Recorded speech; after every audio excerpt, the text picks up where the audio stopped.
আউযু বিল্লাহি মিনাশ শাইতানির রাজিম। বিসমিল্লাহির রহমানির রহিম। সবাইকে জানাই আন্তরিক সালাম, মোবারকবাদ, অভিনন্দন। সম্মানিত ভাই ও বোনেরা, আজকে আমরা এমন একটি বিষয় নিয়ে আপনাদের সামনে কথা বলতে চাই।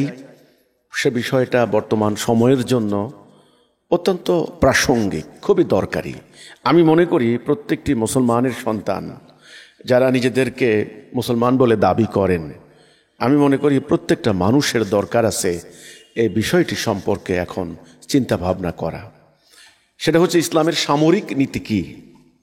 এই প্রসঙ্গটা এখন সারা দুনিয়ার মুসলমানদের সমস্ত জায়গায় আলোচিত হচ্ছে যে ইসলামের সামরিক নীতি কী।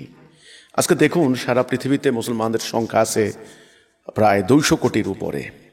তো 200 কোটি মুসলমানদের এই জনগোষ্ঠী আমাদের ওআইসির হিসেবে প্রায় 57টি মুসলিম সংখ্যাগরিষ্ঠ রাষ্ট্র, সারা পৃথিবীতে যতগুলি রাষ্ট্র আছে জাতিসংঘের তালিকা মোতাবেক। তো 57টি মুসলিম রাষ্ট্র হিসেব করলে সমগ্র পৃথিবীর প্রায় 1/4-এরও বেশি আছে মুসলিম রাষ্ট্রগুলি। আমাদের প্রথম আলো বাংলাদেশের পত্রিকা, বাংলাদেশ থেকে প্রকাশিত হয় এই প্রথম আলো। দেখুন, এখানে দুটি খবর, আজকের খবর। এখানে দুটি খবর আছে। উপরে আছে পরমাণু অস্ত্র তৈরির দিকে এগুলে আবারও হামলা করা হবে, হুঁশিয়ারি দিয়েছেন ডোনাল্ড ট্রাম্প। অর্থাৎ 12 দিন ধরে টানা হামলা চালিয়ে ইরানের সবচাইতে সিনিয়র, সবচাইতে বড় বড় সামরিক অফিসারদেরকে হত্যা করেছে ইসরায়েল এবং আমেরিকা। আপনারা জানেন যে অত্যাধুনিক B-2 বোমারু বিমান মুহুর্মুহু আক্রমণ চালিয়ে ইরানের পারমাণবিক স্থাপনা ম্যাক্সিমাম ধ্বংস করে দিয়েছে। যদিও ইরান ভিন্ন দাবি করছেন, কিন্তু হুমকি খেয়াল করুন, যদি ইরান পারমাণবিক অস্ত্র তৈরির দিকে পা বাড়ায় তাহলে আবারও ধ্বংস করে দেওয়া হবে। অর্থাৎ ইরানকে পরমাণু তৈরি করতে দিবে না, অস্ত্র তৈরি করতে দিবে না। অথচ ইসরায়েল কিন্তু শত শত পরমাণু বোমা তৈরি করে তারা বসে আছে। এরপরে যেই খবরটা, ইসরায়েলের আগ্রাসনে গাজায় 1 লাখ ফিলিস্তিনি নিহত। আজকের খবর, 1 লাখ। 1 বৎসরে 1 লক্ষ ফিলিস্তিনিকে হত্যা করা হয়েছে। আজকের খবর, 10,000 ফিলিস্তিনির লাশ ধ্বংসস্তূপ থেকে বের করতে পারেনি। ভয়াবহ গন্ধে, লাশের পচা গন্ধে সমস্ত আকাশ বাতাস ভারী হয়ে গিয়েছে। সে এলাকায় যাওয়া যাচ্ছে না। 100% হাসপাতাল নেই। আন্তর্জাতিক বিভিন্ন সংস্থা বলছেন পুরো জনগোষ্ঠীর প্রায় 5% মানুষকে হত্যা করা হয়েছে। আপনারা জানেন যে মধ্যযুগে চেঙ্গিস খান এবং হালাকু খানের বাহিনী এইভাবে লক্ষ লক্ষ মুসলমানকে হত্যা করেছিল। আজকে আধুনিক যুগে, যেই যুগে এসে মানবাধিকারের সনদ তৈরি হয়েছে, জাতিসংঘের সনদ তৈরি হয়েছে, হিউম্যানিটেরিয়ান ল হয়েছে, এই যুগে এসে আমাদেরকে শুনতে হচ্ছে চারদিকে মুসলমানদের রাষ্ট্রগুলি, মিশর, সৌদি আরব, সিরিয়া, জর্ডান, এ সমস্ত রাষ্ট্রগুলির ভেতরে একটা মুসলিম প্রধান এলাকা ফিলিস্তিন, সেখানে টোটাল জনগোষ্ঠী 24 লাখের মতো। 1 লক্ষ 1 বছরে শেষ। বাকি মুসলমানদেরকে উদ্বাস্তু করে দিয়েছে। সেখানে বাড়ি নেই, ঘর নেই। বর্তমানে যারা আছেন বিভিন্ন উদ্বাস্তু শিবিরে, জাতিসংঘের বিভিন্ন ত্রাণ সংস্থা আশঙ্কা করছেন আগামী দিন তারা ত্রাণের অভাবে না খেয়ে মারা যাবেন। কারণ ত্রাণ নেওয়ার জন্য যখন লাইন ধরা হচ্ছে, সেখানে গুলি করা হচ্ছে। তো এই হচ্ছে সেখানের অবস্থা। আর আমাদের মিয়ানমারে, বাংলাদেশের পাশে রাখাইন রাজ্য, আপনারা জানেন যে মিয়ানমার একটা স্বাধীন রাষ্ট্র। সে রাষ্ট্রের বাংলাদেশ সংলগ্ন যে রাজ্যটা, সেটা রাখাইন রাজ্য। শতাব্দীর পর শতাব্দী ধরে সেখানে মুসলমানরা বসবাস করে আসছে। বেসরকারি হিসাবে প্রায় 22 লক্ষ মুসলমানকে সেখান থেকে তাড়িয়ে দিয়েছে। বর্তমানে বাংলাদেশে সরকার হিসাবে 12 থেকে 13 লাখ মুসলমান বিভিন্ন উদ্বাস্তু শিবিরে আশ্রয় নিয়েছে। আর রাখাইন রাজ্য আরাকান আর্মি নামক একটা সশস্ত্র গোষ্ঠী, তারা সেটা দখল করেছে। তো আমার কথা হচ্ছে এই যে মুসলমানদের অবস্থাটা কি, কেন মুসলমানরা আজকে সামরিকভাবে অন্যান্য জাতির কাছে পরাজিত, লাঞ্ছিত। আমি আপনাদেরকে প্রথমে একটা বিশ্ব মানচিত্রটা আমার সামনে আসা, আলোচনার সুবিধার্থে আমি এটুকু বলি। এটা হলো বিশ্ব মানচিত্র। বিশ্ব মানচিত্রের আমরা একটা হিসাব দেখি। সমগ্র পৃথিবীর 4 ভাগের 3 ভাগ আছে হলো পানি মানে জলপথ, পানি। তো পানি বাদ দিলে শুধু পৃথিবীর যে স্থলভাগ আছে, স্থলভাগ পানি বাদে, এটা টোটাল আয়তন হচ্ছে 14,97,00,000 বর্গ মাইল। 14,97,00,000 বর্গ মাইল। রাশিয়া, এদিকে ব্রাজিল থেকে শুরু করে আর্জেন্টিনা, এদিকে কানাডা, আমেরিকা, আলাস্কা থেকে শুরু করে অস্ট্রেলিয়া, নিউজিল্যান্ড, পুরোটা গ্রিনল্যান্ড থেকে শুরু করে 14,97,00,000 বর্গ মাইল। এর মধ্যে মুসলমানদের মধ্যে, এখানে ওয়াইসির হিসাব মোতাবেক 57টা মুসলিম রাষ্ট্র। মুসলমানদের যে ভূমির যে বর্গমাইল মানে এরিয়ার পরিমাণ, সেটা হচ্ছে 3,19,00,000, প্রায় 22 লাখের মতো, অর্থাৎ 3,22,00,000 বর্গ মাইল। ওখান থেকে কাজাকিস্তান থেকে শুরু করে, আমরা আফ্রিকার একটি দেশ জাম্বিয়া, অনেকে বলে গাম্বিয়া, এখান থেকে গাম্বিয়া, সে জাম্বিয়া থেকে শুরু করে এদিক দিয়ে মরক্কো, এখান থেকে সৌদি আরব হয়ে কাজাকিস্তান, প্রায় 27 লক্ষ বর্গ মাইল। এমন একটা রাষ্ট্র, বিশাল রাষ্ট্র। সেখান থেকে হয়ে আপনার চীনেরও একটা বিশাল অঞ্চল আছে, আপনার প্রায় 8 থেকে 10 কোটি মুসলমান, অর্থাৎ কাশগড়ের উরুমসি, কাশগড়, সেখানে চীনের বিশাল অংশ মুসলমানদের। এরপরে আপনার এটা হলো লাগোয়া ভূমিগুলি। আমরা আছি বাংলাদেশ, মালয়েশিয়া, ইন্দোনেশিয়া, মালদ্বীপ, ব্রুনেই, অর্থাৎ সমগ্র স্থলভাগের 22%, 22% মুসলমানদের স্থলভাগ। খেলাখেলি কথা নয়, 5 ভাগের 1 ভাগের থেকেও বেশি। জনসংখ্যা আমরা 200 কোটি। খেয়াল করুন আমরা কেন আমাদের ইসলামের সামরিক নীতি, আজকে আমি ইসলামের সামরিক নীতি নিয়ে কথা বলবো, যে কি কারণে আমরা আজকে বিশ্বের সমগ্র জনগোষ্ঠীর 4 ভাগের 1 ভাগ মুসলমান। যদি 800 কোটি মানুষ হয় তাহলে 200 কোটি মুসলমান। 200 কোটি মুসলমান, 4 ভাগের 1 ভাগ সমগ্র বিশ্বের, খেলাখেলি নয়, সমগ্র স্থলভাগের 22%, 5 ভাগের 1 ভাগের বেশি মুসলমানদের। 57টা রাষ্ট্র মুসলমানদের, জনসংখ্যা 200 কোটি। আমাদের মুসলমানদের পায়ের নিচে তেল, যে তেল সম্পদ ছাড়া দুনিয়া চলে না, সে তেল আছে 70 থেকে 75%। ইরান, সিরিয়া থেকে শুরু করে, সৌদি আরব থেকে শুরু করে, ইরাক থেকে শুরু করে, একেবারে মধ্য এশিয়া পর্যন্ত যদি তেলের হিসাব করেন, তেলের মজুদ, তাহলে 70 থেকে 75% তেল মুসলমানদের পায়ের নিচে। প্রাকৃতিক গ্যাস আছে 45 থেকে 50 ভাগ, অর্থাৎ অর্ধেক প্রাকৃতিক গ্যাস মুসলমানদের পায়ের নিচে। ইউরেনিয়াম, যেটা আপনারা জানেন পারমাণবিক বোমার ক্ষেত্রে ব্যবহৃত হয়, ইউরেনিয়াম আছে 10 থেকে 15% মুসলমানদের পায়ের নিচে। আন্তর্জাতিক বন্দর আছে কয়টি জানেন? সে বন্দর আব্বাস থেকে শুরু করে বন্দরে আছে অন্তত 100 থেকে 120টি ওয়ার্ল্ডের বন্দর, যেগুলো দিয়ে বিশ্বের প্রায় 30 থেকে 40% পণ্য জলপথে আমদানি রপ্তানি হয়। সেই বন্দর আছে 100 থেকে 120টার মতো প্রায়। আপনার পোর্ট সাইদ থেকে শুরু করে বন্দর আব্বাস, সেখান থেকে শুরু করে আলেকজান্দ্রিয়া, সেখান থেকে শুরু করে জেদ্দা থেকে শুরু করে আপনার হলো জাকার্তা, আমাদের হলো মানে চট্টগ্রাম, ওখানে হলো পাকিস্তানের করাচি। এভাবে হিসেব করতে গেলে আপনি চিন্তা করতে পারবেন না, 100 থেকে 120টি আছে আন্তর্জাতিক মানের বন্দর। এবং সেই বন্দরগুলিতে টোটাল যে পণ্য আমদানি রপ্তানি হচ্ছে সেটা 40%। আমরা যে সমস্ত সোর্স থেকে তথ্য সংগ্রহ করেছি সেগুলি হয়তো সামান্য হেরফের হতে পারে, কিন্তু সমগ্র 57টা মুসলিম রাষ্ট্রের নৌবাহিনী, বিমান বাহিনী, সেনাবাহিনী হিসাব করলে 1,70,00,000 আছে সামরিক বাহিনীর সদস্য, মিলিটারি মুসলমানদের।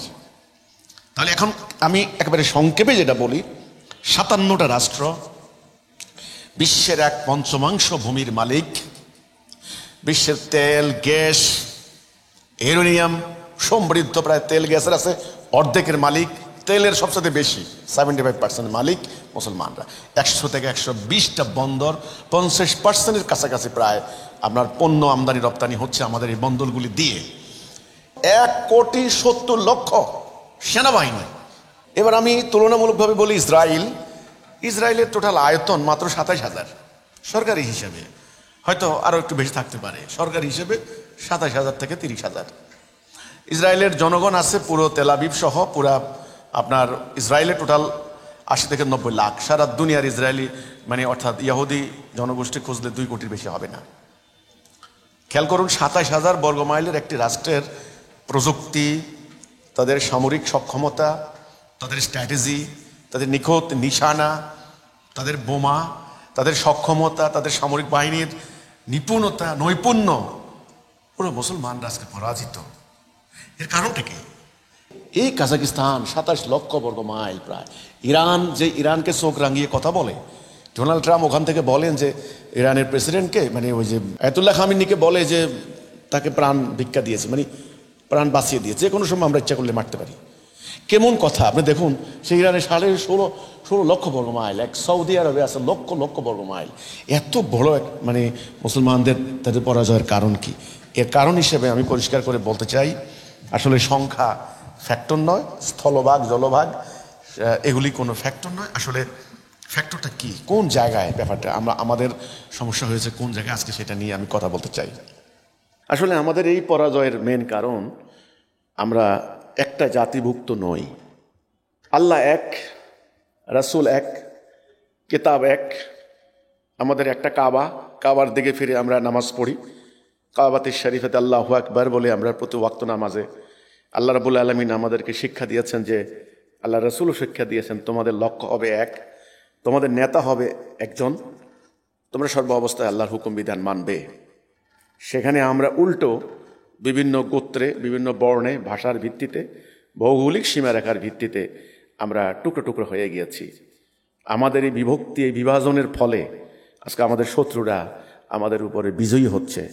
8 থেকে 10 কোটি মুসলমান আজকে উদ্বাস্তু, বাড়ি নেই, ঘর নেই। এমত অবস্থায় আমরা বাংলাদেশ থেকে, যেটা আমরা আশঙ্কা করছি, এই বাংলাদেশের মাটি থেকে ভারতেও ধর্মকে নিয়ে রাজনীতি হচ্ছে, উগ্র হিন্দুত্ববাদী জাতীয়তাবাদী আন্দোলন হচ্ছে, আমাদের বাংলাদেশেও ধর্মকে নিয়ে এখানে রাজনীতি হচ্ছে। আর বাংলাদেশের চারদিকে অলরেডি হাজার হাজার মুসলমানদেরকে পুশ ইন, জোর করে বাংলাদেশে প্রবেশ করিয়ে দেওয়ার জন্য চেষ্টা হচ্ছে। ইতোমধ্যে আমরা খবর পেয়েছি আমাদের মিয়ানমারে আরাকান আর্মি নামক একটা সশস্ত্র গোষ্ঠী, তারাও তৎপর হচ্ছে, তারা মিয়ানমারের মুসলমানদেরকে তাড়িয়ে দিয়ে দখল করেছে। আর বাংলাদেশে অবস্থানরত মিয়ানমারের মুসলমানদের মধ্যেও নানান সশস্ত্র গোষ্ঠীর আত্মপ্রকাশ শোনা যাচ্ছে। তো সমস্ত কিছু মিলিয়ে আমরা আশঙ্কা করি আমাদের বাংলাদেশেও এ ধরনের একটা পরিস্থিতি সৃষ্টি হতে পারে। তো এখন এর থেকে আমাদের উত্তরণের পথ কি? আমি আবারও বলছি, আমরা আমাদের আদিত্যে গোড়ায় আমরা ছিলাম এক জাতি, একজন নবীর উম্মত, একটা দিন, একটা জীবন ব্যবস্থার আমরা অনুসারী। আজকে আমরা সেই জাতি, ভৌগোলিকভাবে 57টা ভাগে, টুকরায় আমরা বিভক্ত হয়ে গিয়েছি। অর্থাৎ আমরা ঐক্যবদ্ধ নই, আমাদের একটা নির্দিষ্ট লক্ষ্য নেই। তো এখন কি করণীয়? এই ক্ষেত্রে আমি মনে করি ইসলামের যে সামরিক দৃষ্টিভঙ্গি, সামরিক নীতি এখন আমাদের সামনে এসেছে, এটা নিয়েই আলোচনা করার জন্য আপনাদেরকে আমি আমন্ত্রণ জানাচ্ছি বা আপনাদেরকে শোনার জন্য আমি অনুরোধ করছি। দেখুন, ইসলামের সামরিক নীতি কি, এটা বুঝতে হলে মাঝখান থেকে আমি ইসলামের সামরিক নীতি বুঝবো না। ইসলামের সামরিক নীতি বুঝতে হলে আমাদেরকে সর্বপ্রথম বুঝতে হবে ইসলামের উদ্দেশ্য কি, ইসলামের লক্ষ্য কি। লক্ষ্য এবং লক্ষ্য অর্জনের প্রক্রিয়া, এখানেই আমাদের ভুলটা হচ্ছে। আমরা লক্ষ্য সম্পর্কে অবগত নই। আমাদেরকে যদি মুসলমানদেরকে জিজ্ঞাসা করা হয় ইসলামের লক্ষ্য কি, আমরা এক একজন এক এক ধরনের উত্তর দেব। আমাদের পাকিস্তানের মুসলমানদের এক ধরনের আকীদা, ভারতবর্ষের মুসলমানদের আরেক ধরনের লক্ষ্য, আমাদের বাংলাদেশের মুসলমানদের এক ধরনের। ইন্দোনেশিয়া যান, আফ্রিকাতে যান, মানে কোটি কোটি উত্তর পাবেন। একটা নির্দিষ্ট লক্ষ্য নাই, অথচ আল্লাহ রাব্বুল আলামিন আমাদেরকে একটা নির্দিষ্ট উদ্দেশ্যে সৃষ্টি করেছেন। আর আল্লাহ রসুল একটা নির্দিষ্ট লক্ষ্যে আমাদেরকে তৈরি করেছেন, তিনি সংগ্রাম করেছেন। তাইলে রসুল আগমনেরও একটা উদ্দেশ্য আছে, আমাদেরকে সৃষ্টির পেছনেও একটা উদ্দেশ্য আছে। একটা হলো উদ্দেশ্য, একটা হলো উদ্দেশ্য অর্জনের প্রক্রিয়া বা তরিকা। এই দুটি পয়েন্ট আপনারা মনে রাখার জন্য আমি আপনাদেরকে অনুরোধ করছি। প্রথম ব্যাপার হচ্ছে উদ্দেশ্য। আমি প্রথমে বলবো মানব জাতির উদ্দেশ্য। মানব জাতির উদ্দেশ্য হচ্ছে, মানুষকে আল্লাহ দুনিয়াতে খলিফা হিসেবে সৃষ্টি করেছেন। মানুষ আল্লাহর খলিফা, আল্লাহর প্রতিনিধি। মানুষকে সৃষ্টির প্রাক্কালে সমস্ত ফেরেশতাদেরকে বলা হয়েছিল সেজদা করো, সবাই সেজদা করলো, ইবলিস সেজদা করলো না। তো ইবলিস চ্যালেঞ্জ দিয়েছে সিরাতুল মুস্তাকিম থেকে সরাবে আদমকে। তো আল্লাহ বলেছেন, আল্লাহ পথ দেখাবেন, হেদায়া মানে রাইট ডাইরেকশন। যারা এর মধ্যে থাকবে তাদের কোনো ভয় নাই, তাদের কোনো চিন্তা নাই। তো কাজে আমরা এই কথাটা গোড়ার থেকে জানি যে আমরা আল্লাহর খলিফা। এটা হলো আমাদের মানব জীবনের প্রধান উদ্দেশ্য, প্রধান ইবাদত, আল্লাহর খেলাফত করা। আমরা যেন আল্লাহর খেলাফত করতে না পারি, আমাদের শত্রু হচ্ছে ইবলিস। এই জন্য আজকে আমাদের সামনে দুটি পথ থাকবে। একটা পথ হচ্ছে সিরাতুল মুস্তাকিম, একটা হচ্ছে দালালা। একটা পথ আল্লাহর দেওয়া, একটা ইবলিসের তৈরি করা। আমরা বনি আদম, আমাদের মুখ্য কর্তব্য হবে, মূল ইবাদত হবে, আসল কাজটা হবে এই পৃথিবীতে আল্লাহর খেলাফত করা। দেখুন, আল্লাহর খেলাফত করব কি দিয়ে, এটা বিরাট প্রশ্ন আসে। আল্লাহর খেলাফত করার জন্যই আল্লাহ রাব্বুল আলামিন যুগে যুগে হেদায়া দিয়ে নবী রাসূল পাঠিয়েছেন। সেই নবী রাসূলরা যেই কথাটা আদম সন্তানের সামনে উত্থাপন করেছেন, সেই কথাটা হচ্ছে লা ইলাহা ইল্লাল্লাহ, যে তোমরা আল্লাহর হুকুম বিধান ছাড়া কারো হুকুম বিধান মানবে না, এই অঙ্গীকার করো। তাহলে একমাত্র এই পৃথিবীর জাতীয় রাজনৈতিক অর্থনৈতিক জীবনে একমাত্র আল্লাহর আনুগত্য করাই হচ্ছে, আল্লাহর হুকুম মানাই হচ্ছে তার খেলাফত করা। এই জন্যে জান্নাতে যাওয়ার জন্য শর্ত হচ্ছে একটা লা ইলাহা ইল্লাল্লাহ। তো আমরা এখানে এটুকু বুঝলাম যে মানব জীবনের উদ্দেশ্য হচ্ছে আমরা আল্লাহর খেলাফত করব, দুনিয়াতে আল্লাহর খেলাফতের জন্যই আমাদেরকে বানানো হয়েছে।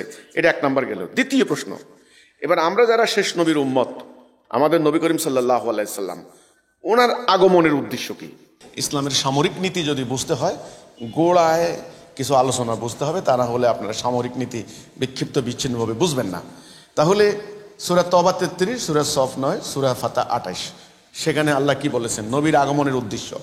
হুয়াল্লাযী আরসালা রাসূলাহু বিল হুদা ওয়া দীনিল হক লিইয়ুযহিরাহু আলা দীনি কুল্লিহি। তিনি আল্লাহ রাসূল পাঠিয়েছেন হেদায়া এবং সত্য দিন দিয়ে। এই তিনটা সূরার মধ্যে আমরা পাই হেদায়া এবং সত্য দিন, এই দুইটা জিনিসকে আল্লাহ বলেছেন দিয়ে পাঠিয়েছেন যেন এটাকে প্রতিষ্ঠা করা হয়।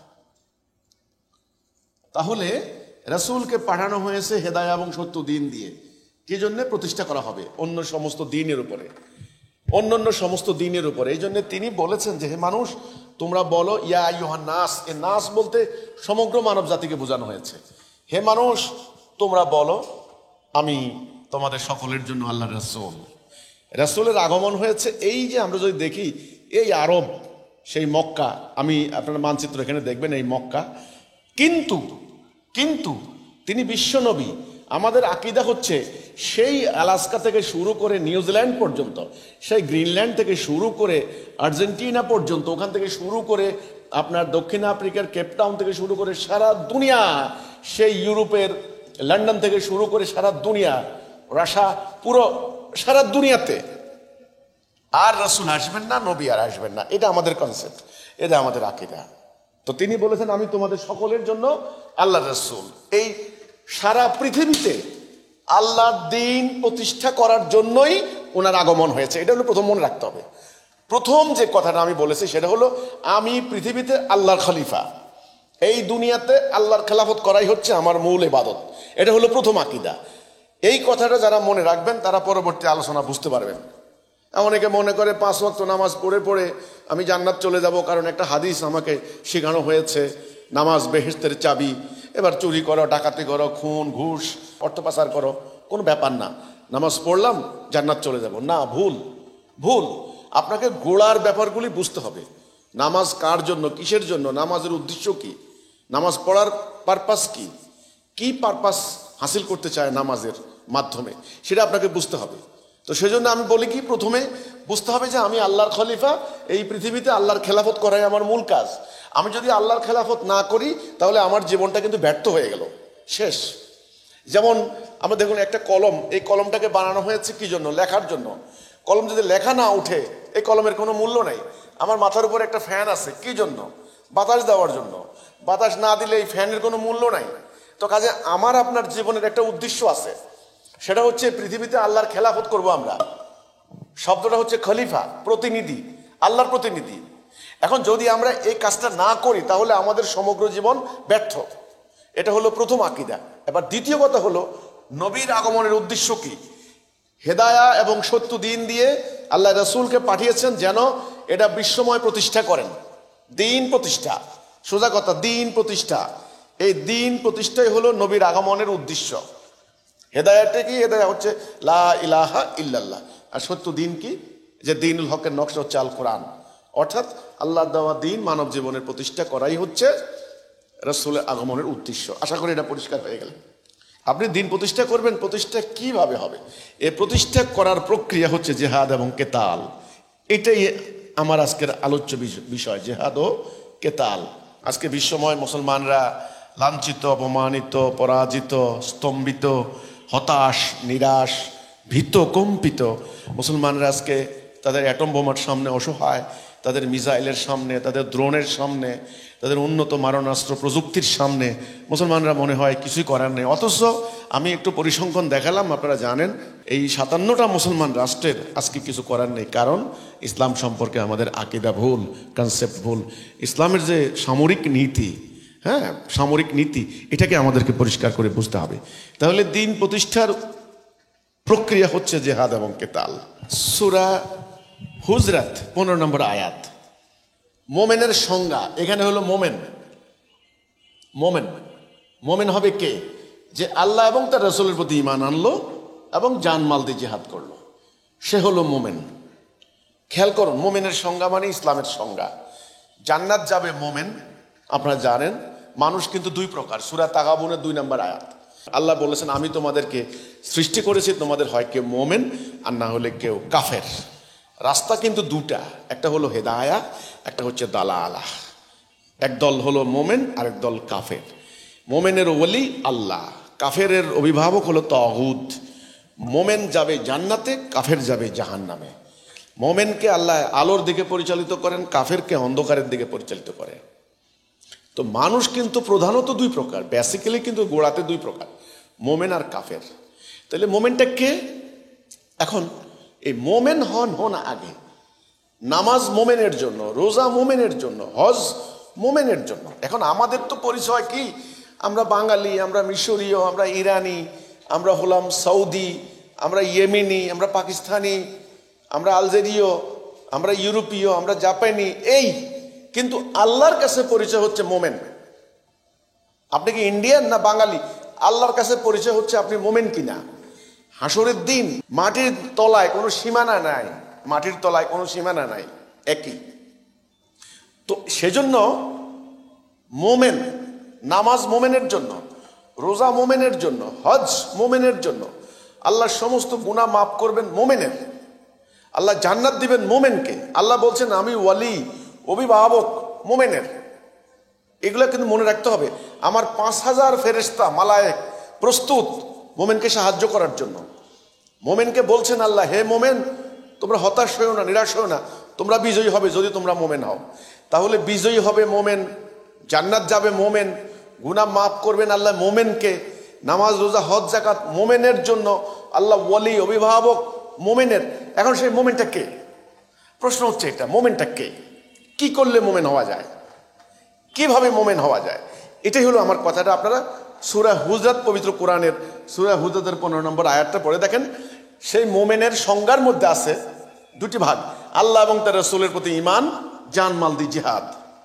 ঈমান এবং জিহাদ, মধ্যখানে আর কিছু নাই। খেয়াল করেন, ওই দিন প্রতিষ্ঠার প্রক্রিয়া জিহাদ। এই জন্য, কারণ দিন প্রতিষ্ঠা না হলে এই কোরআন পাঠানোর কোনো মানে নাই, নবী পাঠানোর কোনো মানে নাই, শান্তি কিন্তু আসবে না। এবার আসেন সূরা সফ,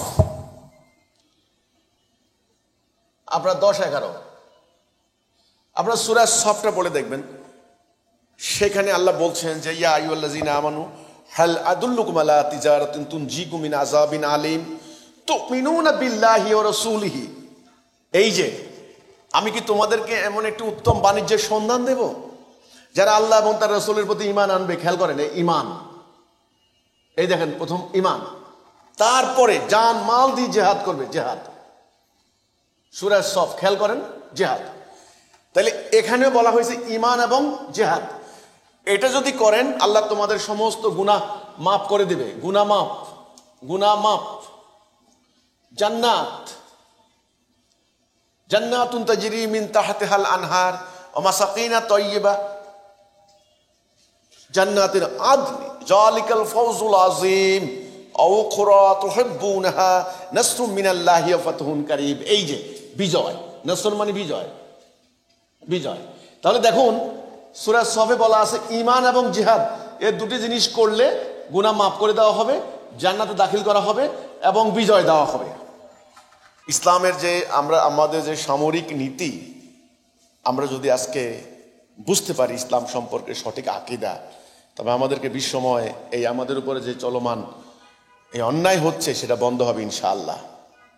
আমি আবার বলছি, সূরা হুজুরাতের 15 নম্বর আয়াত, ঈমান এবং জিহাদ, জিহাদ ছাড়া কোনো ইসলাম নাই, জিহাদ ছাড়া কোনো ঈমান নাই, জিহাদ ছাড়া কোনো নবীর উম্মত হতে পারবেন না কেউ। এবার আসেন সূরা সফ, সেখানে বলা আছে উত্তম ব্যবসা করবা আমার সাথে, উত্তম বাণিজ্য করবা। হাল আদুল্লুকুম আলা তিজারা, ব্যবসা সেটা কি? আল্লাহ এবং তার রাসূলের প্রতি ঈমান এবং জানমাল দিয়ে জিহাদ। আল্লাহ তোমাদের গুনাহ মাফ করবেন, তোমাদেরকে জান্নাতে দাখিল করবেন এবং তোমাদেরকে বিজয় দান করবেন, আসন্ন বিজয়, ফাতহুন কারীব। তাহলে দেখুন ঈমান এবং জিহাদ, এই ঈমানটা কি? ঈমান হচ্ছে লা ইলাহা ইল্লাল্লাহ মুহাম্মাদুর রাসূলুল্লাহ, আল্লাহ এবং তার রাসূলের হুকুম ছাড়া কারো হুকুম মানি না। আমি আবার বলছি, আজকে মুসলমানদের এই চরম দুর্গতির কারণ, আজকে মুসলমান প্রায় 3.5 কোটি বর্গ মাইলের অধিকারী হওয়ার পরেও মাত্র 27,000 বর্গ মাইলের অধিকারী ইহুদিদের হাতে মার খাচ্ছে। 200 কোটি মুসলমান মাত্র 90 লক্ষ মুসলমানের হাতে আজকে তুলাধুনা হয়ে যাচ্ছে।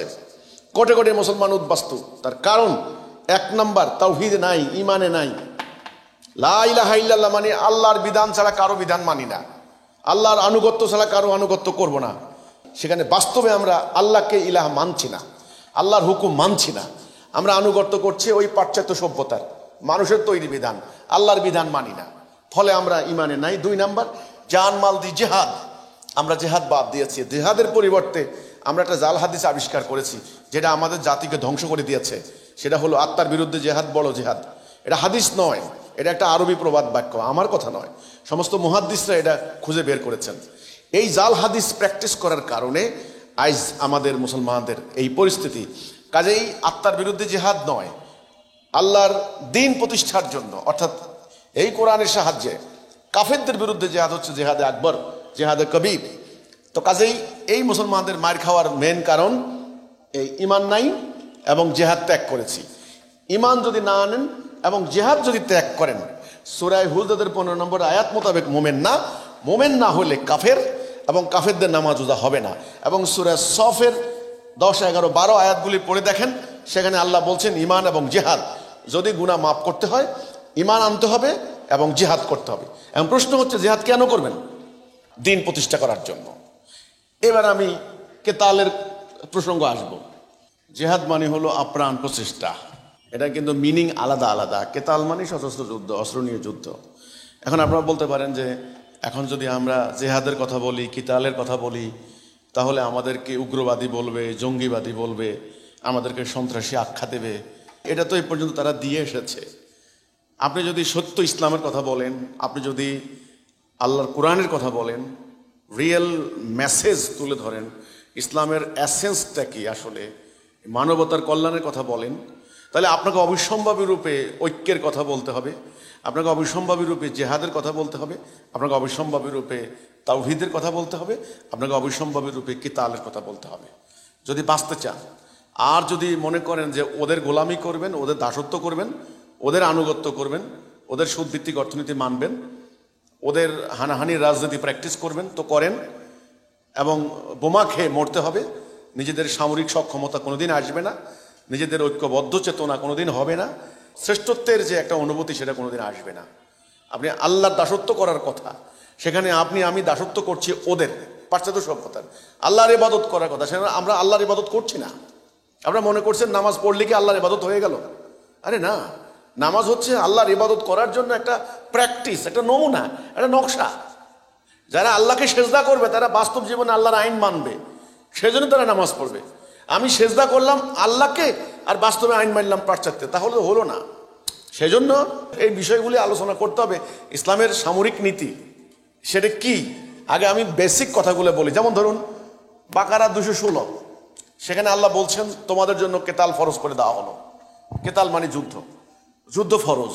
এখন আল্লাহ কোরআনে যুদ্ধ ফরজ করেছেন, আমাদের আলেমরা যুদ্ধের কথা জনগণকে বলেন না, যুদ্ধের কোনো আলোচনাও করেন না, যুদ্ধ সংক্রান্ত কোনো সচেতনতাও তারা সৃষ্টি করেননি। কোনো মাসালা, কোনো মাসাইল, কোনো ফতোয়া নাই। কিন্তু আপনার নামাজের মাসালা আছে, তারপরে মেয়েদের ব্যক্তিগত বিষয় নিয়ে হায়ের মাসালা, আপনার অজু গোসলের মাসালা, আবার তাহারাতের মাসালা, রোজার মাসালা, হজের মাসালা, এগুলো নিয়ে কিন্তু প্রতিনিয়ত আলোচনা হচ্ছে, মাদ্রাসাতে হচ্ছে, সকল জায়গায় হচ্ছে।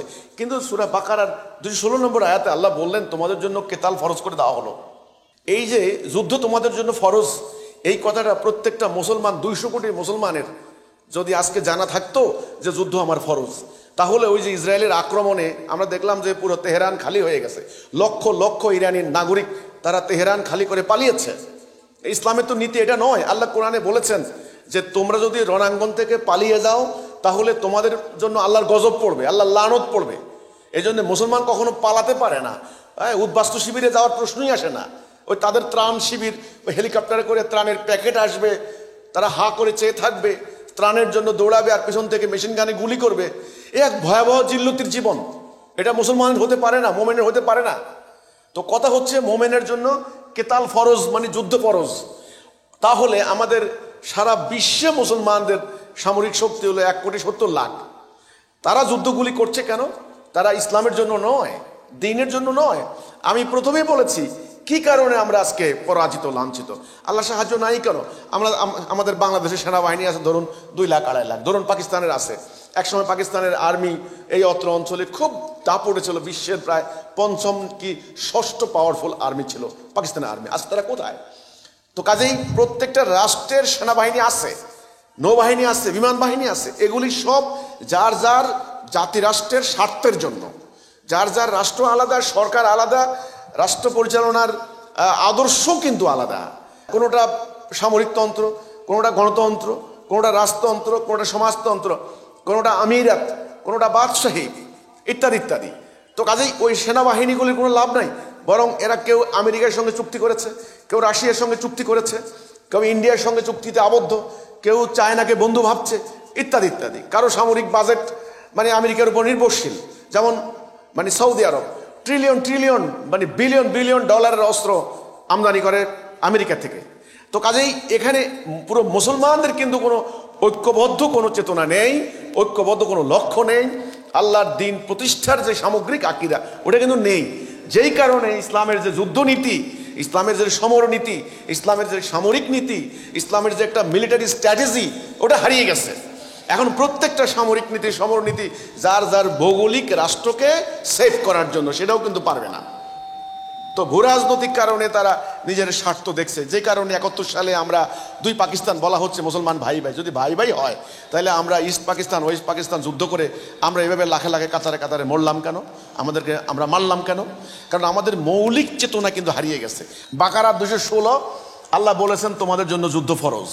আমরা প্রথমে ধরে নেব মুসলমানদের জন্য আল্লাহ রাব্বুল আলামিন নামাজ যেমন ফরজ, রোজা যেমন ফরজ, হজ যেমন ফরজ, যুদ্ধও কিন্তু ফরজ।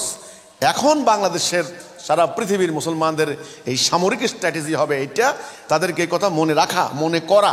হে মুসলমান মায়েরা, হে মুসলমান বাবারা, হে মুসলমান ভাইয়েরা, তোমাদের রোজা যেমন ফরজ, হজ যেমন ফরজ, তোমাদের জন্য যুদ্ধ করাও ফরজ। এটা কিন্তু মনে রাখতে হবে। কুতিবা আলাইকুমুল কিতাল অহুয়া কুরহুল লাকুম, কোরআনের আয়াত। তারপর আসুন সূরা তওবা 111। আল্লাহ বলছেন আমি মোমেনদের জানমাল কিনে নিয়েছি। খেয়াল করুন, মোমেনদের আমি তাদেরকে জান্নাত দেব। তারা আমার রাস্তায় যুদ্ধ করবে, ফায়াকতুলুন ওয়া ইউকতালুন, তারা আমার রাস্তায় যুদ্ধ করবে, মরবে আর মারবে। খেয়াল করুন, তাহলে জানমাল কিনে নিয়েছেন, জান্নাত দেবেন, যুদ্ধ করবেন। তাহলে যুদ্ধার জন্য জান্নাত, এটা কিন্তু বলতে হবে, যুদ্ধার জন্য জান্নাত। এখন আমরা জান্নাতের জন্য পরকালীন মুক্তির আশায় আমরা বিভিন্ন পীরের মাজারে যাই, বিভিন্ন ধর্মীয় সংগঠন করে, ওরা আবার রাজনীতি করে, লক্ষ লক্ষ লোক জমায়েত করে রাজনৈতিক বক্তব্য দেওয়া হয়, আগামীতে নির্বাচনে কোন মার্কায় ভোট দিবে ইত্যাদি করে ধর্মপ্রাণ মুসলমানদেরকে তথা ভোটারদেরকে প্রলুব্ধ করা হয়, অনুপ্রাণিত করা হয়। কিন্তু ব্যাপারটা বুঝতে হবে, ওগুলোতে কিন্তু জান্নাত নাই। আপনি বিভিন্ন সুফিবাদী তরিকায় জান্নাত খুঁজবেন, নো, জান্নাত কিন্তু নাই। যদি আপনি জান্নাতে যেতে হয়, যদি আপনি কোরআনকে বিশ্বাস করেন, তাহলে আপনাকে বুঝতে হবে সূরা তওবার 111 নম্বর আয়াত পড়ে দেখেন। সেখানে আল্লাহ বলছেন যে অবশ্যই জান্নাত পেতে হলে তোমাকে জানমাল দিতে হবে, যেটা আমরা সূরা হুজুরাতের 15 নম্বর আয়াতে পড়েছি, যেটা আমরা একটু আগে সূরা সফ 10-11 নম্বর আয়াতে উল্লেখ করেছি। জানমাল দিতে হবে এবং যুদ্ধ করতে হবে, এটা হলো সূরা তওবার 111। এবার সূরা নিসার 75 আল্লাহ কি বললেন খেয়াল করুন, যুদ্ধের উদ্দেশ্যটা কি? তোমরা কি আল্লাহর রাস্তায় যুদ্ধ করবে না? তোমরা কি আল্লাহর রাস্তায় যুদ্ধ করবে না? আপনারা কিন্তু আয়াতগুলো খুলে দেখেন, সূরা নিসার 75। নির্যাতিত নিপীড়িত নারী শিশু আল্লাহর নিকট ফরিয়াদ করছে যে আল্লাহ এই জালেমদের হাত থেকে আমাদেরকে রক্ষা করো, তোমার পক্ষ থেকে সাহায্যকারী পাঠাও। তাহলে ইসলামের যে যুদ্ধনীতি উদ্দেশ্য হবে নিপীড়িত নির্যাতিত মানুষের মুক্তি, মানবতার মুক্তি, মানবাধিকার প্রতিষ্ঠা করা। ইসলামের যুদ্ধনীতি কিন্তু অন্য মানুষের সম্পদ লুণ্ঠন করা নয়, অন্য মানুষের রাজ্য দখল করে আপনি সেখানে ভোগবিলাস কায়েম করবেন, সেই উদ্দেশ্য নয়। ইসলামের যুদ্ধনীতি কি? সূরা নিসার 75 নম্বর আয়াতে পরিষ্কার করে বলে দেওয়া হয়েছে। সূরা আনফালের 39 নম্বর আয়াতে কিন্তু আল্লাহ বলেছেন তোমরা যুদ্ধ করো, কাতিলুহুম হাত্তা লা তাকুনা ফিতনাতু ওয়া ইয়াকুনুদ দীনু কুল্লুহু লিল্লাহ। তাহলে ফিতনা নির্মূল না হওয়া পর্যন্ত, আল্লাহর দ্বীন প্রতিষ্ঠিত না হওয়া পর্যন্ত যুদ্ধ করতে হবে। তাহলে যুদ্ধ করার উদ্দেশ্য আমরা কি বুঝলাম? উদ্দেশ্য বুঝলাম হলো ফিতনা নির্মূল করা। আজকে দেখুন ফিতনা কেমন ফিতনা, ঘরে বাহিরে দুনিয়াময় ফিতনা, যুদ্ধ, রক্তপাত, মানুষের অধিকার নাই। আজকে প্রতিটা রাষ্ট্রে রাষ্ট্রে আজকে দ্বন্দ্ব সংঘাত, সীমান্তে সীমান্তে, জাতিতে জাতিতে, ধর্মে ধর্মে, গোত্রে গোত্রে। এই যে ফিতনা, এই যে আমাদের বাংলাদেশে দেখুন না কেন, এখানে মব ভায়োলেন্স হচ্ছে প্রতিনিয়ত, প্রতিনিয়ত লুটপাট হচ্ছে, হামলা হচ্ছে। আজকে 2-3 দিন থেকে আমরা দেখলাম ভয়ঙ্কর কাণ্ড, যে নারীদেরকে ধর্ষণ করে সেই ধর্ষণ কাণ্ড ভিডিও করে ভাইরাল করে দিচ্ছে, সে মেয়ে আবার আত্মহত্যা করেছে। আজকে দেখলাম একজন উপজেলা চেয়ারম্যানকে ধরে ন্যাংটা করে ছেড়ে দিয়েছে, তাকে পিটাচ্ছে। কয়েকদিন আগে দেখলাম এক হিন্দু নাপিত তার ছেলেকে প্রকাশ্যে বাজারে পিটানো হচ্ছে। আমরা দেখলাম কি ফার্ম গেটে একটা ফলের একটা মেলা, সেখানে সবাই মিলে লুটপাট চালাচ্ছে, মানে একটা মব চলছে। এই যে ফিতনা, এই ফিতনা নির্মূল করতে হলে তখন আল্লাহ বলছেন যে আল্লাহর দ্বীন প্রতিষ্ঠার জন্য তোমাকে যুদ্ধ করতে হবে। দ্বীন প্রতিষ্ঠা এবং ফিতনা নির্মূল, অন্য কোনো উদ্দেশ্যে যুদ্ধ কিন্তু জায়েজ নাই। আমি আবার বলছি, অন্য কোনো উদ্দেশ্যে কিন্তু যুদ্ধ জায়েজ হবে না। আল্লাহ কোরআনে বলেছেন যারা মোমেন তারা যুদ্ধ করে আল্লাহর পথে ফি সাবিলিল্লাহ, আর যারা কাফের তারা যুদ্ধ করে তাগুদের পথে, সাবিলি তাগুদ, তাগুদের পথে। আল্লাহর পথে যুদ্ধ করবে মোমেন, তাগুদের পথে যুদ্ধ করবে হলো কাফের। মোমেন কাফের দুইটা দল, কিন্তু মোমেন জান্নাতি, কাফের জাহান্নামী। তাহলে আপনি কিন্তু হুট করে যুদ্ধ বললেই হবে না, যুদ্ধ করলেই হবে না। রাজ্য দখল করার জন্য, সম্পত্তি লুণ্ঠন করার জন্য, ক্ষমতা ধরে রাখার জন্য, যেমন ওরা করছে এখন, এসব যুদ্ধ জায়েজ নাই, এগুলি হারাম। তো কাজেই যুদ্ধ হবে ফিতনা নির্মূল করার জন্য, আল্লাহর দ্বীন প্রতিষ্ঠা করার জন্য। আল্লাহর দ্বীন প্রতিষ্ঠা কেন করব?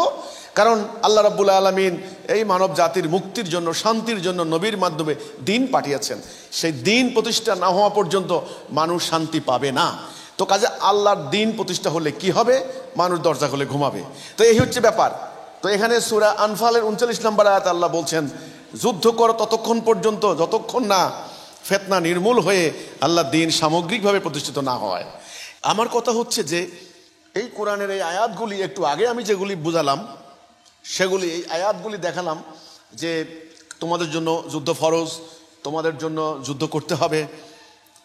এই আকিদা, এই কনসেপ্ট মুসলমানদেরকে দেওয়া হয়নি, যে কারণে ইসলামের যে সমরনীতি, ইসলামের যে মিলিটারি স্ট্র্যাটেজি, এটা কিন্তু মুসলমানদের ধারণার মধ্যে নাই। মুসলমানরা নামাজ পড়ার ক্ষেত্রে অত্যন্ত সতর্ক, সজাগ, সচেতন, এত সতর্ক কোনোভাবেই যেন অজু মিস্টেক না হয়।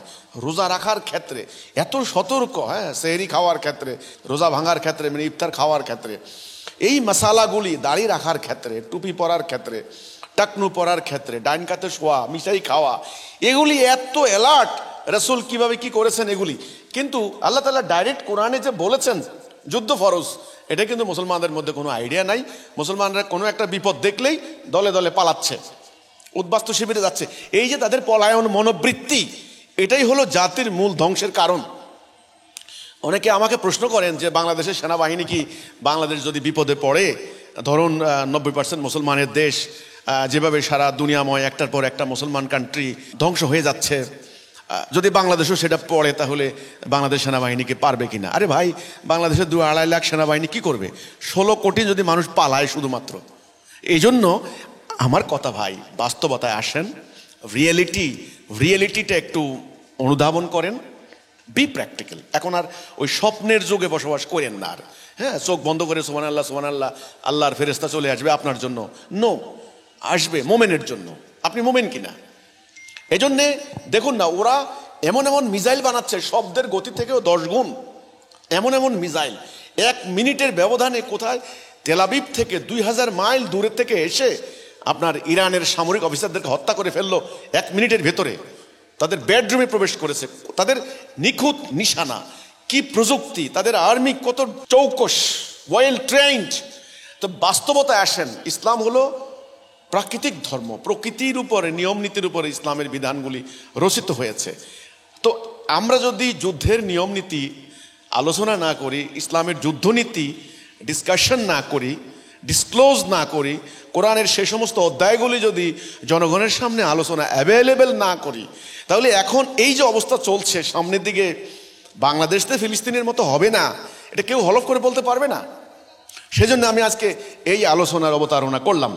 সূরা আনফালে আল্লাহ তাআলা কেতালের কথা বললেন। এবার সূরা তওবার মধ্যে আল্লাহ বললেন, যদি তোমরা আমার রাস্তা অভিযানে বের না হও, আমি তোমাদেরকে কঠিন শাস্তি দেব, অন্য জাতি তোমাদের উপর চাপিয়ে দেব। আল্লাহ কোরআনে বলছেন। এত বড় থ্রেট। এখানে কিন্তু আল্লাহ বলেননি যদি তোমরা নামাজ ত্যাগ করো তোমাদেরকে বাদ দেব, রোজা ত্যাগ করো তোমাদেরকে বাদ দেব। নো, তিনি বলেছেন যদি তোমরা আমার রাস্তায় অভিযানে বের না হও। অভিযান কি? সামরিক অভিযান, আল্লাহর দ্বীন প্রতিষ্ঠার লড়াই। এটা যদি তোমরা বাদ দাও তাহলে আমি তোমাদেরকে বাদ দেব, অন্য জাতি তোমাদেরকে চাপিয়ে দেব। কোরআন সূরা তওবার 39 নম্বর আয়াত খুলে দেখেন। এখন বুঝছেন যে ব্যাপারটা কি কারণে আমাদের একটার পর একটা মুসলমান রাষ্ট্র শত্রুর পায়ের নিচে চলে যাচ্ছে।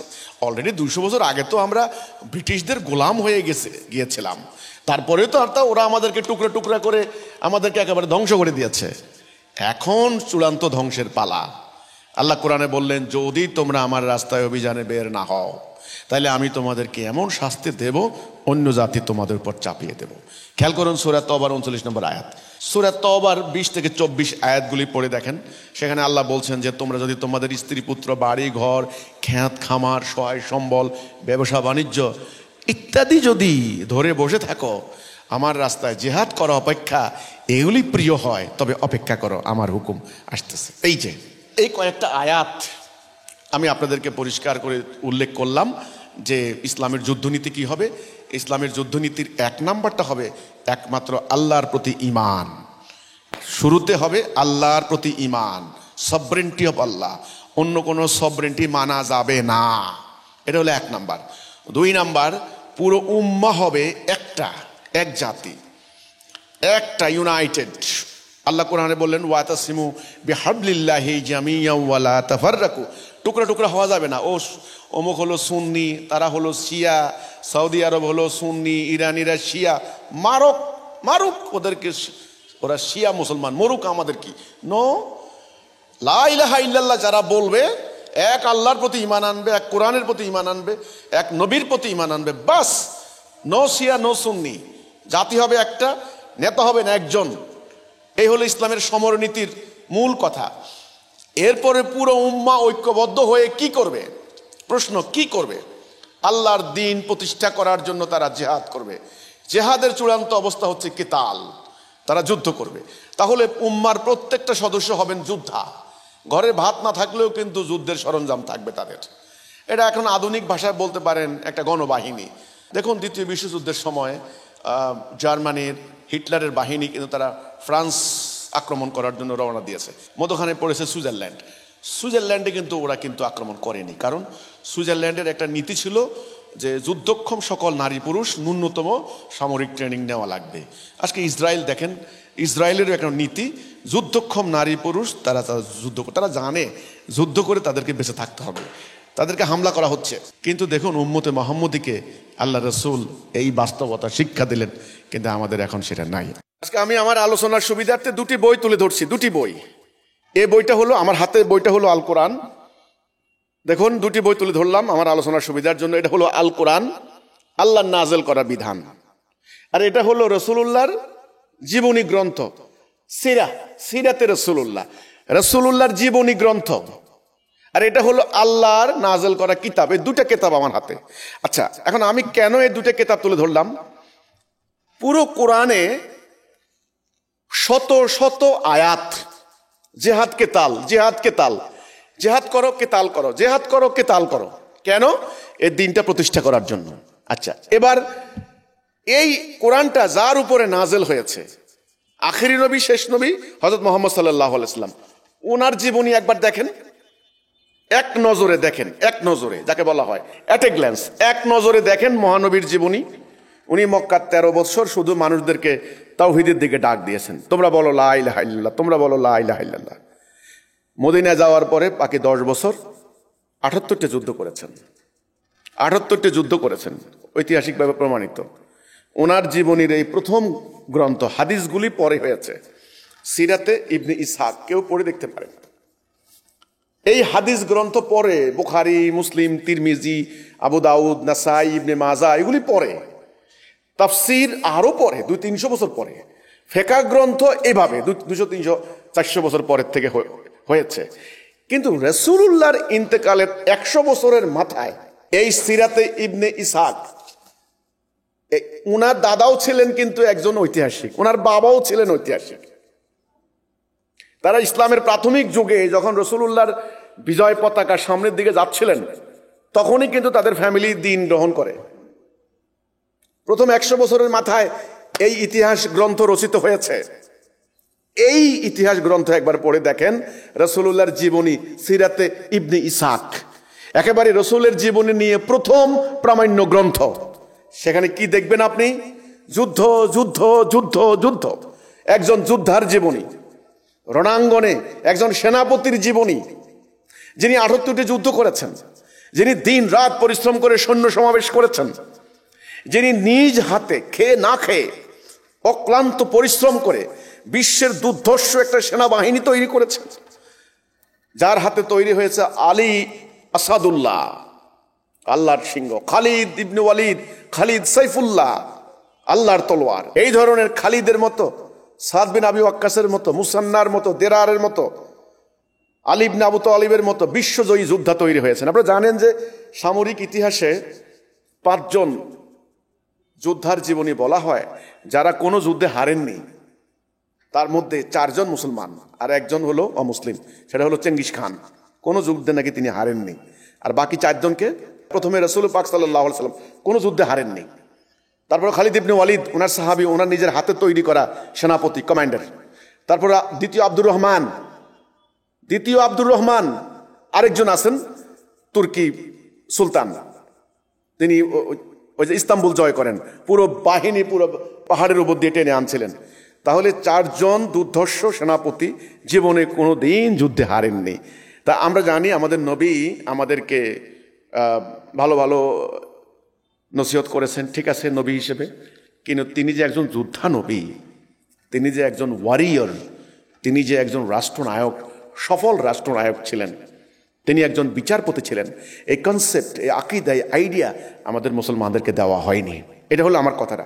আজকে কেন আমরা আজকে স্থবির, কেন আমরা আজকে মুসলমানরা নত জানু, কেন আজকে আমরা মুসলমানরা হাজার হাজার টুকরে বিভক্ত হয়ে গিয়েছি, আজকে কেন আমাদের সামরিক প্রতিভা নাই, আজকে কেন সমস্ত মিলিটারি প্রতিভা, সমস্ত প্রজ্ঞা, জ্ঞান, নলেজ ওদের হাতে, কেন আমরা কেন হারালাম?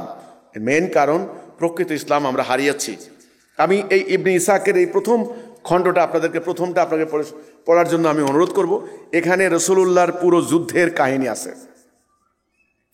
তাহলে আমরা দেখি পবিত্র কোরআনে আমাদেরকে যুদ্ধের আদেশ দেওয়া হয়েছে, যুদ্ধ ফরজ করা হয়েছে। সেই হিসেবে সমস্ত মুসলমান নামাজ পড়া যেমন ফরজ, রোজা রাখা যেমন ফরজ, যুদ্ধ করা ফরজ।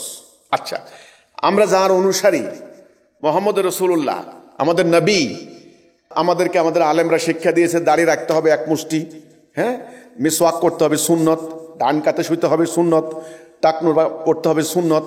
এই যে সুন্নতের বয়ান দেওয়া হয়েছে, সুন্নত করে আমাদেরকে শিক্ষা দেওয়া হয়েছে মাদ্রাসায়, কিন্তু আমাদেরকে শিক্ষা দেওয়া হয়েছে যুদ্ধ করা ফরজ, যুদ্ধের সরঞ্জাম তৈরি করা ফরজ, পর্যাপ্ত প্রস্তুতি নেওয়া, প্রযুক্তিগত প্রস্তুতি, বৈজ্ঞানিক প্রস্তুতি সমস্ত নেওয়া ফরজ। যেখানে আল্লাহ পবিত্র কোরআনে জিহাদ কেতাল সংক্রান্ত আয়াতগুলি পড়েন তখন আপনি বুঝতে পারবেন, আপনাকে কেউ বলা লাগবে না। তো আমি আজকে শুধু এটুকু বলতে চাচ্ছি যে নবী করিম সাল্লাল্লাহু আলাইহি সাল্লাম, আমি আপনাদের আবার মানচিত্র দেখাই। এই যে আজকে এখানে সৌদি আরব, একসময় সৌদি আরব ছিল না, এটাকে বলা হতো আরব পেনিনসুলা, মানে অর্থাৎ জাজিরাতুল আরব। ব্রিটিশরা, আমরা প্রথম বিশ্বযুদ্ধে অটোমান সাম্রাজ্য হেরে যাওয়ার পর এখানে টুকরা টুকরা করা হয়েছে। আজকে ওমান, ইয়েমেন, কাতার, কুয়েত, ছোট্ট একটা কুয়েত, ওইটাকে আলাদা করা হয়েছে। নো, এটা ছিল পুরোটা আরব উপদ্বীপ। কেন বলা হতো? এদিকে লোহিত সাগর, এদিকে আরব সাগর, এদিকে হলো আপনার হলো পারস্য উপসাগর, আবার এদিকে ভূমধ্য সাগর, মধ্যখানে ইরাকের দিকে একটু স্থলভাগ আছে। 1 2 3, 1 2 3, 3 দিকে জলভাগ, মানে পানি, 3 দিকে পানি এই আরবের। এই জন্য এটার নাম বলা হতো আরব উপদ্বীপ। 12.5 লক্ষ বর্গ মাইল এলাকা নবী করিম সাল্লাল্লাহু আলাইহি সাল্লামের নেতৃত্বে তিনি থাকতে, ওনার 23 বছরের নবুয়তের জিন্দেগিতে পুরো 12.5 লক্ষ বর্গ মাইল এলাকায় আল্লাহর দ্বীন প্রতিষ্ঠা হয়ে গেল, মুসলমান হয়ে গেল। কিসের বলে? কি দিয়া? কি দিয়া? আমি পরিষ্কার করে বলতে চাই, এই ঐতিহাসিক সত্য কোনো মুফতি মৌলানা অস্বীকার করতে পারবেন না, কোনো ফকি, কোনো ওয়াইজ, কোনো হাফেজে কোরআন অস্বীকার করতে পারবেন না। নবী করিম সাল্লাল্লাহু আলাইহি সাল্লাম মাত্র 10 বছরে 12.5 লক্ষ বর্গ মাইল এলাকায় দ্বীন প্রতিষ্ঠা করলেন। কিভাবে? মাহফিল করে, তবলিগ করে, আলোচনা করে, কি করে? জিহাদ করে, যুদ্ধ করে, কেতাল করে। এই জন্য ওনার প্রত্যেকটি সাহাবী যোদ্ধা ছিলেন, ওনার প্রত্যেক সাহাবী রণাঙ্গনে সৈনিক ছিলেন। ওনার প্রত্যেকটা সাহাবীর জীবনের উদ্দেশ্য ছিল আল্লাহর রাস্তায় শহীদ হওয়া। নবী করিম সাল্লাল্লাহু আলাইহি সাল্লাম একটা যোদ্ধা জাতি তৈরি করেছেন, রণাঙ্গনে একটা নির্ভীক জাতি তৈরি করেছেন, যেই জাতির কর্মসূচি হলো আল্লাহর দেওয়া 5 দফা কর্মসূচি। সেই কর্মসূচি অনুসরণ করে জাতিটা একটার পর একটা লড়াই করে, যুদ্ধ করে আল্লাহর দ্বীন প্রতিষ্ঠা করলেন। ফলে পরবর্তী 60-70 বছরে এদিকে মধ্য এশিয়া, এদিকে আফ্রিকার প্রায় একেবারে কাসাব্লাঙ্কা পর্যন্ত, আটলান্টিকের তীর পর্যন্ত, সেই বিখ্যাত উকবা বিন নাফের ঘোড়া আটলান্টিকের তীরে নামিয়ে দিয়ে তিনি আল্লাহর কাছে দোয়া করেছিলেন, মনে আছে কিনা? যে হে আল্লাহ, এই জমিন যদি আরো বিস্তৃত হতো, তোমার পতাকা আমরা নিয়ে যাইতাম ওই পারে। কিন্তু আমেরিকা, তখন এদের কোনো ধারণা নাই, এরা তো পরে কলম্বাসের পরে, সেটা আবিষ্কার হওয়ার পরে এই এলাকার মানুষ জানতে পারলো, বাট জানতেন না তখন। যাই হোক, এই পরবর্তীতে 60-70 বছর পর এই বাকি অর্ধ দুনিয়া, কোটি কোটি বর্গ মাইল মুসলমানদের এই আল্লাহর দ্বীনের আন্ডারে চলে আসছে। সেই ধাক্কা চলে আসছে আমাদের। আবার এদিকে নৌপথে, সীমা মানে সাগর পথে ইন্দোনেশিয়া, মালয়েশিয়া, মালদ্বীপ, ব্রুনেই, এই অঞ্চলগুলি চলে আসছে। তো কাজেই ইসলামের সেই যে গতি, ইসলামের যে সেই যে প্রাণ, ইসলামের যে সেই যে ডায়নামিজম, ইসলামের সেই যে প্রগতি, ওটা কিন্তু হারিয়ে গেছে। আজকের ইসলামটা কি? আজকের ইসলামটা হলো স্থবির, অনড়, ইনার্ট, টুকরা টুকরা হয়ে, খণ্ড বিখণ্ড হয়ে আমরা মুসলমানরা নিজেরা স্বার্থের কামড়াকামড়ি, রাজনৈতিক দলাদলি, ফেরকা নিয়ে, মাসলা মাসাইল নিয়ে মারামারি। আর আমাদের আলেম ওলামারা, মুফতিরা, তারা এলেম হাসিল করছেন, কোরআন পাঠ করছেন, তারপরে হাদিস মুখস্থ করছেন, তাফসির পড়ছেন, মাহফিল করে মানুষের কাছ থেকে টাকা কামাই করে খাচ্ছেন, মিলাদ পড়েন, মুদ্দা দাফন করেন, ইমামতি করেন, ইসলামকে ব্যবহার করে ধর্ম ব্যবসা করে খাচ্ছেন। আর সাধারণ জনগণ তারা বিভিন্ন ফেরকায়, তরিকায় টুকরা টুকরা হয়ে তারা বিভক্ত। হাজার হাজার পীর, তারা আবার পীর মুরিদি ব্যবসা করে যাচ্ছেন। আবার যারা রাজনীতি করে, ওই পশ্চিমাদের নকল করা, কেউ গণতন্ত্র, কেউ সমাজতন্ত্র, কেউ সাম্যবাদ, কেউ সেকুলারিজম, এগুলো নিয়ে স্বার্থের রাজনীতি করে ক্ষমতায় যেতে পারলে সমগ্র দেশের সম্পদ লুণ্ঠন করে, ডাকাতি করে, একেবারে সিরিঞ্জ দিয়ে রক্ত যেমন নিয়ে যায়, ঠিক তেমনি নিয়ে ইউরোপ আমেরিকায় তারা বাড়ি করে, সুইস ব্যাংকে টাকা জমা দেয়, আমেরিকান রিজার্ভ ব্যাংকে আমাদের মানে রিজার্ভ থাকে, সেখানে একটা ভয়ঙ্কর এক স্বার্থপর আত্মকেন্দ্রিক জাতি। এদের না আছে কোনো জাতীয় চেতনা, না আছে কোনো ঐক্যবদ্ধতা, না আছে কোনো জীবনের লক্ষ্য, কিচ্ছু নাই, না আছে কর্মসূচি, কোনো একক কোনো নেতৃত্ব নাই, কোনো সেন্ট্রাল কোনো অথরিটি নেই, কিচ্ছু নাই। আর আল্লাহর কোরআনের আইন প্রতিষ্ঠা করতে হবে, সে আকীদাও নাই। এরা মনে করে কোরআন আল্লাহর কিতাব, আল্লাহর বিধান, এটা 1 হরফ পড়লে 10 নেকি। এবার কেউ মারা গেলে ওই মুর্দার সামনে বসে বসে কোরআন খতম করে, আর হুজুররা ওখান থেকে টাকা নিয়ে বাস ওই কতগুলি বাচ্চা কাচ্চা হুজুর আনে ওই হেফজখানা থেকে, ওই মুর্দার আশেপাশে বসে কোরআন তেলাওয়াত করে কিছু টাকা নিয়ে চলে যায়। কোরআন কি এই জন্য নাজিল হয়েছে?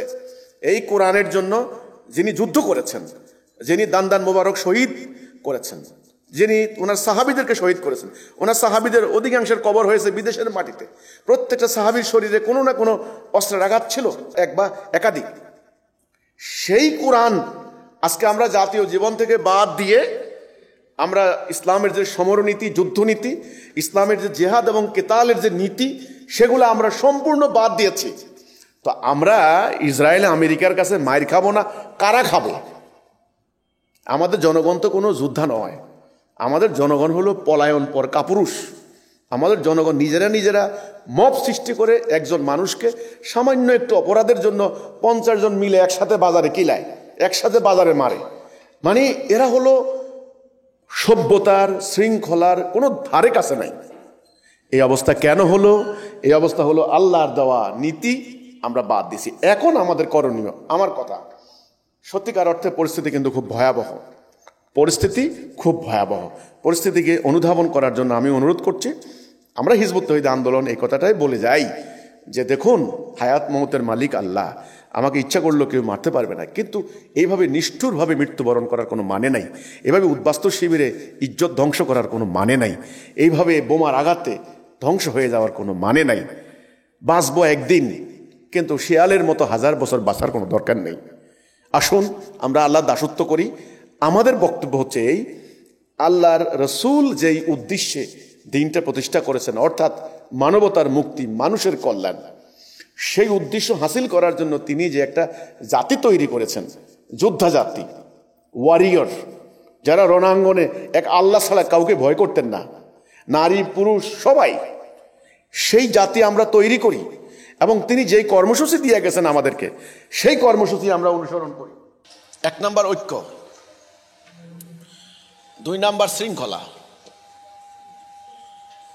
কোন শৃঙ্খলা? সামরিক শৃঙ্খলা, মিলিটারি ডিসিপ্লিন বললে ভালো করে বুঝবেন। আপনি যারা সামরিক বাহিনীতে যান তারপর দেখবেন সেখানে কি শৃঙ্খলা শেখানো হয়। আপনারা এই যে আমাদের যারা গাড়ি চালায়, গাড়ি ড্রাইভাররা দেখবেন আমাদের ক্যান্টনমেন্টে ঢুকলে একদম সোজা, তারের মতো সোজা, ঠিক যেভাবে বলে, যেই গতিতে স্পিড তুলতে বলে ঠিক এর বাইরে বারবার দেখে।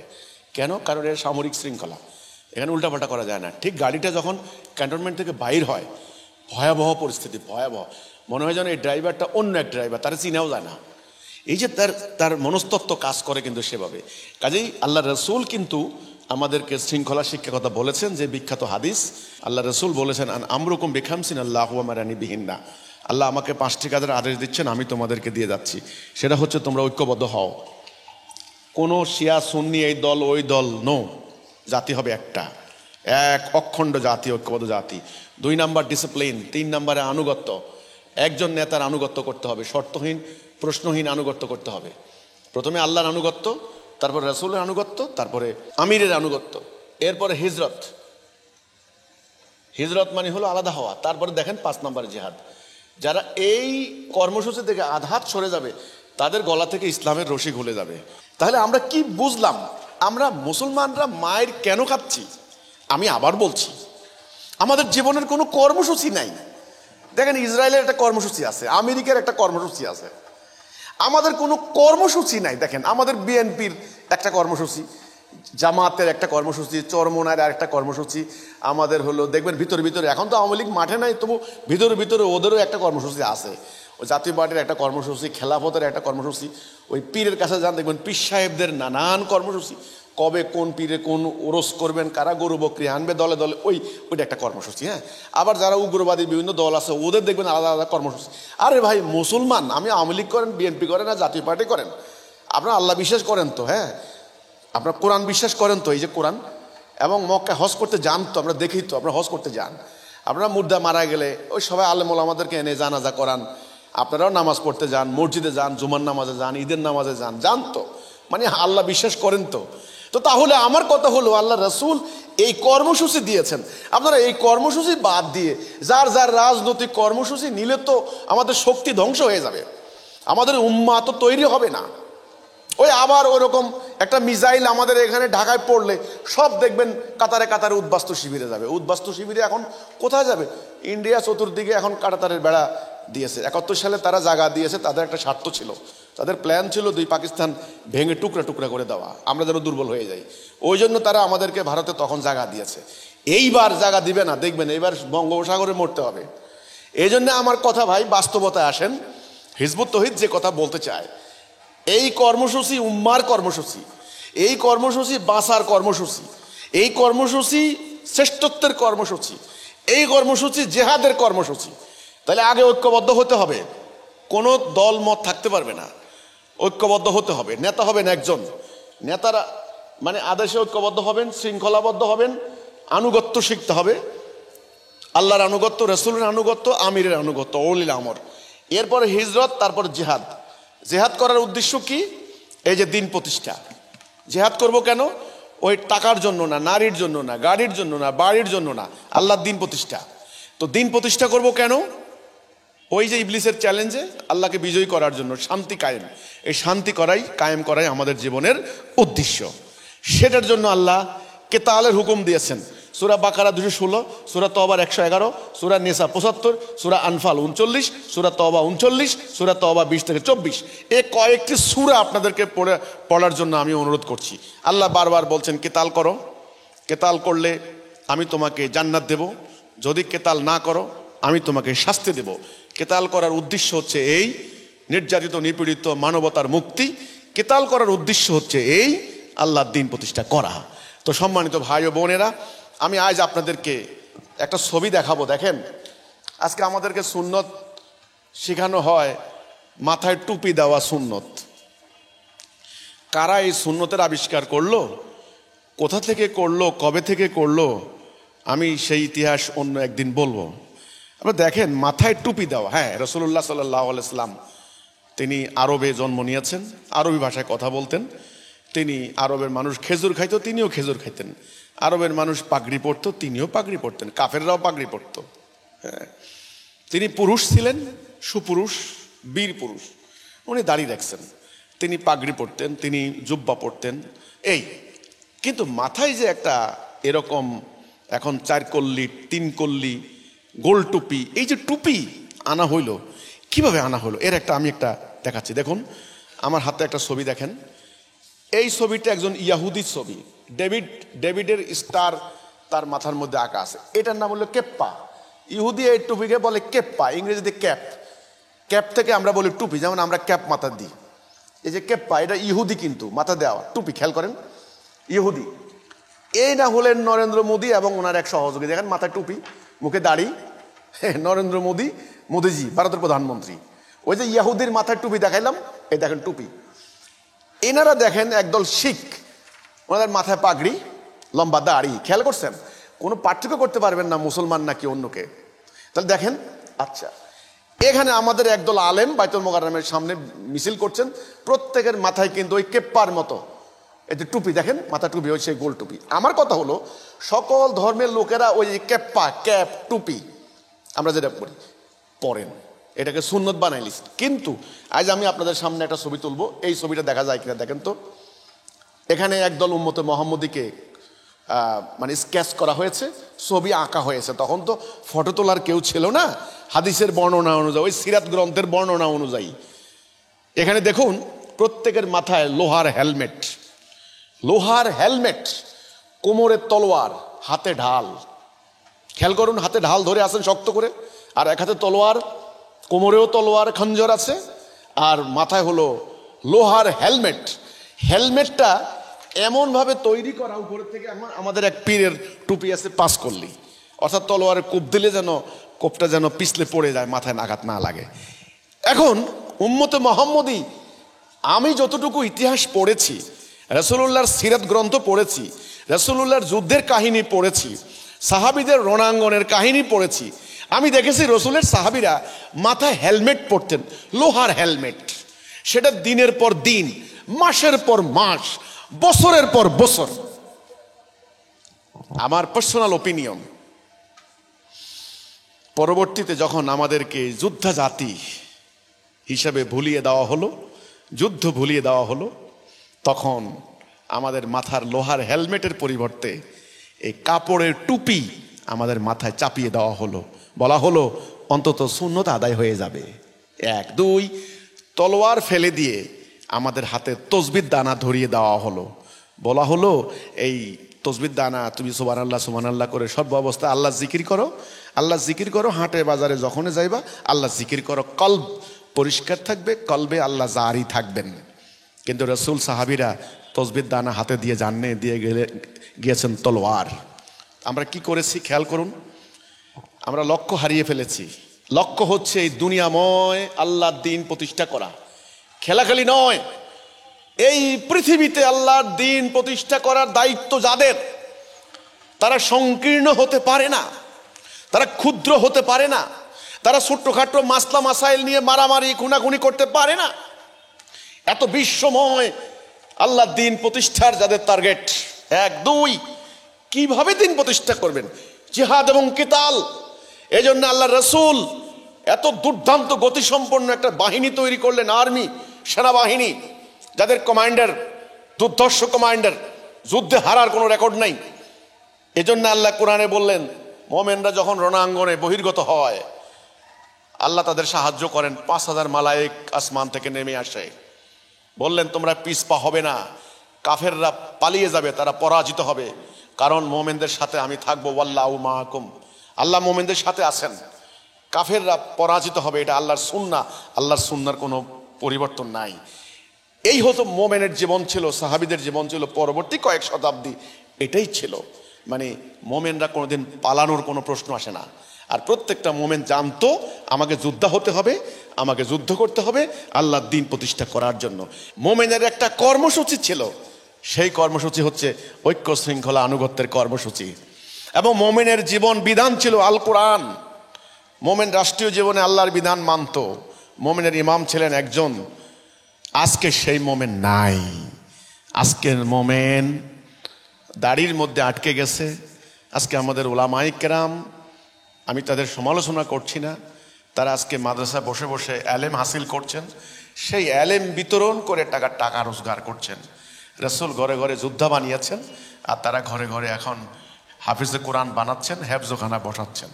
কেউ দেখাতে পারবেন না রাসূল হেফজোখানা বসিয়ে বাচ্চাদেরকে হাফিজে কোরআন বানিয়েছেন, কেউ দেখাতে পারবে না। রাসূল যোদ্ধা বানিয়েছেন, কারণ যোদ্ধা হওয়া ছাড়া এই বিশ্বে আপনি আদর্শ প্রতিষ্ঠা করতে পারবেন না। সম্মানিত ভাই ও বোনেরা, আজকে একটা বাস্তব কথা আমি বলতে চাই। আজকে সভ্যতার সংঘাত চলছে, আমাদের সাধারণ মানুষ এটা বুঝেন না। সভ্যতার সংঘাত, the clash of civilisation, the clash of civilisation, সভ্যতার দ্বন্দ্ব চলছে। দুনিয়া আজকে চলছে পাশ্চাত্য সভ্যতা, তারা ভাবছে মুসলিম সভ্যতা আবার রাইজ করতে পারে, ইসলামের সভ্যতা আবার পৃথিবীময় বিস্তার লাভ করতে পারে। কারণ কোরআন আমাদের সভ্যতার মূল ভিত্তি, কোরআন কেউ পরিবর্তন করতে পারে নাই, ইনট্যাক্ট। এই কোরআন, জেহাদের আয়াতগুলি, কেতালের আয়াতগুলি আমাদেরকে প্রতিনিয়ত অনুপ্রেরণা দিয়ে যাচ্ছে।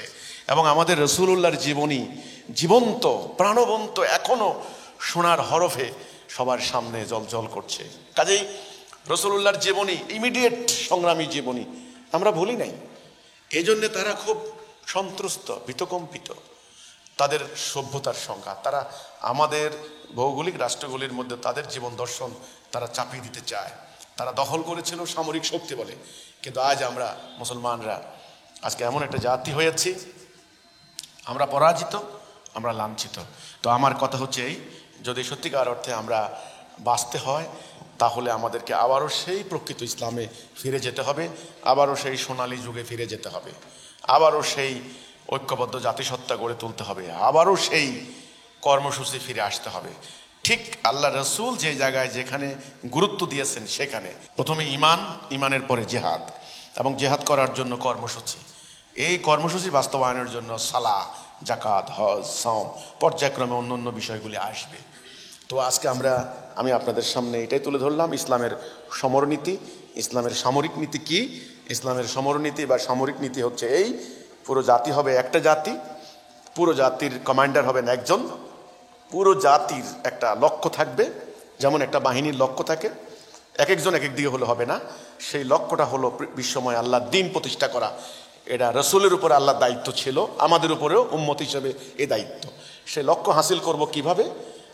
আল্লাহর দ্বীন প্রতিষ্ঠার জন্য কেতাল এবং জিহাদ, যুদ্ধ সংগ্রামের মাধ্যমে। এই যে একটা নীতি, সেটা হবে মানবতার কল্যাণ, মানবাধিকার প্রতিষ্ঠা। অবশ্যই সেটা অহমিকার জন্য নয়, সম্পত্তির জন্য নয়, গোত্রের জন্য নয়, কোনো অঞ্চল দখল করার জন্য নয়, সেটা হবে শুধুমাত্র মানবতার মুক্তি এবং আল্লাহর জন্য। এই ইসলামের সামরিক নীতি, সমরনীতি। ইসলামের যদি এই সমরনীতি পুরো উম্মতে মুহাম্মদের প্রত্যেকটি জায়গায় আলোচনা হয়, আলোচিত হয়, তবে আমি মনে করি আগামী দিনের সংকট আমরা সম্মিলিতভাবে মোকাবেলা করতে পারবো। আর তা না হলে আসলে আমাদের পক্ষে এত বড় সংকট মোকাবেলা করা সম্ভব নয়। আমার এই আলোচনা আজকে আমি এখানে শেষ করলাম। সবাইকে আল্লাহ হাফেজ, সালামু আলাইকুম রহমতুল্লাহি ওয়া বারাকাতুহু।